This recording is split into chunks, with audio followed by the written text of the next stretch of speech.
Yama ahwɛfoɔ ne adɔfoɔ nyinaa akwaba de ba Sikaman Media TV dwumadie so. Wei yɛ amanneɛbɔ tiawa bi a yɛn nsa aka na yɛpɛ sɛ yɛnim nyinaa akyɛ. Efi Ghana Apɔmuden Adwumakuo ana Ghana Health Service Adwumakuo no ɛhɔ. Wɔabɔ amanneɛ sɛ COVID-19 yareɛ no asan ma ne homene so ɛwɔ Sukuu dumiɛnsa mu ɛwɔ Ghana ha. Dr.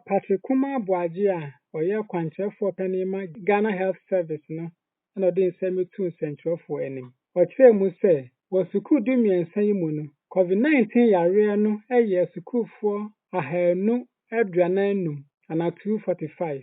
Asukuufoɔ a wɔn ho atɔwɔ no yɛ aduasa nnan na Mmofra ne dubaako na wɔda so awɔ yareɛ no. Ɛnegyesɛm ne sɛ obiara ɛnwui.